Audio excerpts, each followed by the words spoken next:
अब सब कुछ इसी बात पर निर्भर करता है कि क्या अमेरिका की नौसेना स्ट्रेट ऑफ हॉर्मूज में बिछाई गई सी माइंस को हटाने में कामयाब होगी। ईरान ने समुद्री मार्ग में 3 तरह की सी माइंस बिछाई हैं। इनमें पहली है मूर्ड माइंस, जो समुद्र के तल से रस्सी यानी चेन की मदद से बंधी होती है और जब कोई जहाज इनसे टकराता है तो ये फट जाती है। दूसरी ड्रिफ्टिंग माइंस। ये ड्रिफ्टिंग माइंस क्या होती है? जो किसी चीज से बंधी नहीं होती है बल्कि समुद्र में ऐसे ही तैरती रहती है और इन्हें पकड़ना बहुत मुश्किल होता है, टकराए किसी जहाज से और ब्लास्ट। और तीसरी है लिम्पिट माइंस, जिन्हें मैग्नेट की मदद से जहाजों के साथ चिपकाया जाता है और इनमें टाइम सेट करके धमाका किया जाता है। द न्यूयॉर्क टाइम्स और रॉयटर्स के मुताबिक ईरान के पास 5 से 6 हजार सी माइंस का जखीरा है। अगर इनमें से उसने आधी यानी 3000 सी माइंस भी स्ट्रेट ऑफ हॉर्मूज में बिछाई होंगी तो इन्हें हटाने में जानते हैं कितना समय लग जाएगा? एक सी माइन को ढूंढकर उसे नष्ट करने में औसतन 5 घंटे लगते हैं। इस हिसाब से 3000 माइंस को हटाने में 15000 घंटे लगेंगे। 15000 घंटों का मतलब हुआ 625 दिन या 1 साल 7 महीने। अगर अमेरिका एक साथ 20 टीमें भी इन सी माइंस को ढूंढकर नष्ट करने में लग जाता है, तब भी ऐसा करने में पूरी तरह से कम 3 महीने चाहिए होंगे। तो पहले तो ईरान ने इन इलाकों में सी माइंस बिछा दिया, खास तौर पर ओमान की तरफ। आज इस पर भी तो सवाल पूछा जाना चाहिए कि एक ऐसा रास्ता जहां से लोगों के लिए कच्चा तेल और सामान जाता है, आपने उस रास्ते पर सी माइंस क्या सोचकर बिछाया जिसके बारे में शायद आज आपको भी पता नहीं है कि वो सी माइंस कहां कहां पर फैली हैं। हालांकि अगर सी माइंस की संख्या कम हुई तो अमेरिका 1 महीने में भी इस समुद्री मार्ग में बिछाए गए बारूद को हटा सकता है। अमेरिका की नौसेना ने उसके लिए अब तक का सबसे मुश्किल ऑपरेशन शुरू किया है, जिसके कुल 4 चरण होंगे। पहले चरण में समुद्री ड्रोन्स और हेलीकॉप्टर्स की मदद से उन इलाकों की पहचान की जाएगी जहां सी माइंस को बिछाया गया है। इसके बाद दूसरे चरण में रोबो बोट और जहाजों की मदद से सी माइंस की पहचान की जाएगी, फिर उनको टारगेट करके उनके लिए लॉक किया जाएगा उनको। तीसरे चरण में छोटे बॉम्ब और विस्फोटक की मदद से इन माइंस को नष्ट किया जाएगा और चौथे चरण में अमेरिका के बड़े युद्धपोत स्ट्रेट ऑफ हॉर्मूज को सुरक्षित करके उसे सभी जहाजों के लिए खोलने का काम करेंगे।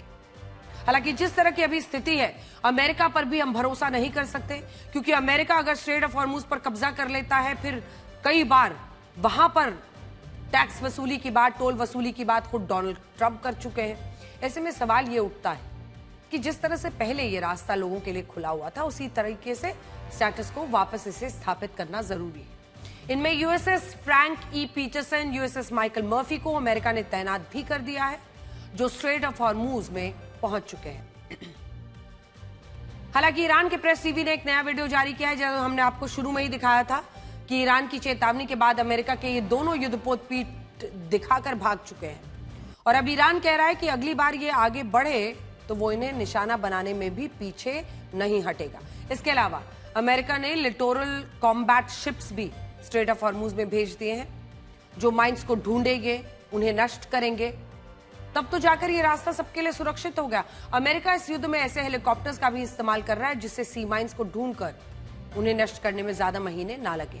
इसे airborne laser mine detection system भी कहा जाता है, जो हेलीकॉप्टर से चलने वाला लेजर सिस्टम होता है, जिसके जरिए सी माइंस को ढूंढकर इसकी मदद से समुद्र में बिना घुसे आप ऊपर से ही सी माइंस को डिटेक्ट कर सकते हैं और जब इनकी लोकेशन पता चल जाती है तो इन्हें बड़े जहाजों और ड्रोन से नष्ट कर दिया जाता है।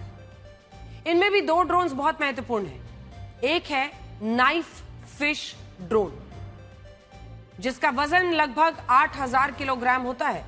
यह अंडर वाटर ड्रोन समुद्र के तेल में छिपी माइंस को ढूंढ भी सकता है और उनकी लोकेशन भी बता सकता है। और दूसरा है किंगफिश ड्रोन। मिसाइल जैसे आकार का ये ड्रोन समुद्र की सतह को स्कैन करता है, माइंस का पता लगाकर उन्हें नष्ट करने में मदद करता है। अमेरिका ने स्ट्रेट ऑफ हॉर्मूज के पास रोबोबोट भी भेज दी है, जिन्हें अनमैन्ड सरफेस व्हीकल कहा जाता है, रोबोट्स जो कि वहां पर चल रही है। रॉयटर्स का कहना है कि अमेरिका अगले कुछ ही दिनों में स्ट्रेट ऑफ हॉर्मूज को खुलवाना चाहता है और इसीलिए उसने इतना बड़ा ऑपरेशन यहां पर लॉन्च कर दिया है। लेकिन द न्यूयॉर्क पोस्ट की रिपोर्ट कहती है कि अमेरिका के लिए ऐसा करना आसान नहीं होगा। अमेरिका ने ईरान की नौसेना के 155 जहाजों को तो नष्ट कर दिया, लेकिन वो इस्लामिक रेवोल्यूशनरी गार्ड कॉर्प्स की नौसेना को कमजोर नहीं कर पाया है। IRGC की 60% स्पीड बोट अब भी पूरी तरह सुरक्षित है और इन स्पीड बोट्स को आप हल्के में मत लीजिए। ये सैटेलाइट की नजर से बच सकती हैं। इन पर रॉकेट लॉन्च लगे होते हैं। यही वो स्पीड बोट है जिनकी मदद से ईरान ने स्ट्रेट ऑफ हॉर्मूज में माइंस बिछाई हैं। ये तेज गति से आ जा सकती हैं और सबसे बड़ी बात, उन्हें छिपाने के लिए ईरान ने अंडरग्राउंड पेन्स बनाए हैं, जिन्हें मैं आपको बड़ी स्क्रीन पर इस वक्त दिखाना चाहती हूँ। तो आइए हम आपको दिखाते हैं कि अंडरग्राउंड पेन्स दरअसल होते क्या हैं और कैसे ईरान इनका इस्तेमाल इस वक्त कर रहा है अपने इन स्पीड बोट्स को छिपाने के लिए। तो कुछ इस अंदाज के वो दिखते हैं। अंडरग्राउंड पेन्स को आप नेवल टनल्स भी कह सकते हैं, जो समुद्र के पास बड़ी बड़ी चट्टानों के नीचे बनी होती हैं। इनकी पहचान करना मुश्किल होता है। अमेरिका का बंकर बस्टर बॉम्ब भी इन्हें नष्ट नहीं कर सकता। अब होता यह है कि इन्हीं सुरंगों से ये स्पीड बोट बाहर निकल कर आती है और फिर वापस इन्हीं सुरंगों से छिप जाती है, जिसके कारण इस युद्ध में अमेरिका के लिए इन स्पीड बोट्स का सामना करना आसान नहीं होगा। आप खुद देखिए कि ईरान ने सिर्फ मिसाइलों के लिए नहीं, बल्कि हॉर्मूज में बारूद बिछाने वाली स्पीड बोट के लिए भी अंडरग्राउंड ठिकाने बनाए।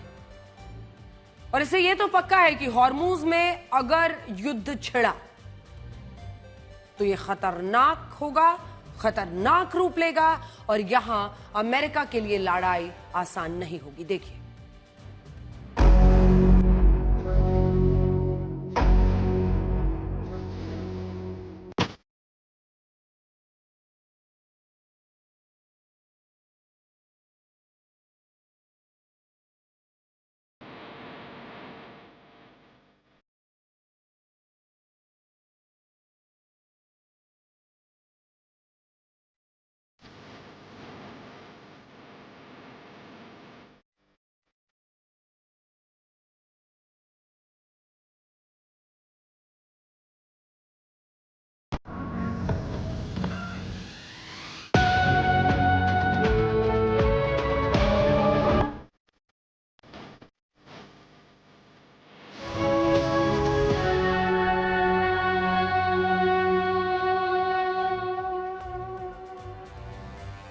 ये तैयारी बताती है कि ईरान ने किस तरह से वर्षों तक इस पूरे इलाके में एक महायुद्ध की तैयारी की हुई है।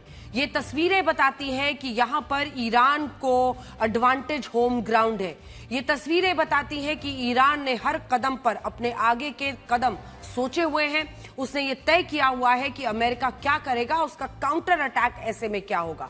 और यही इस वक्त सबसे बड़ा एडवांटेज है ईरान के लिए और अमेरिका के लिए सबसे बड़ा चैलेंज। ये अंडरग्राउंड, सोचिए आप, अगर पानी के नीचे इस तरह से उन्होंने स्पीड बोट्स के लिए रास्ता बनाया हुआ है तो आप इसका अंदाजा लगा सकते हैं कि ईरान ने इस युद्ध की कैसे तैयारी की हुई है।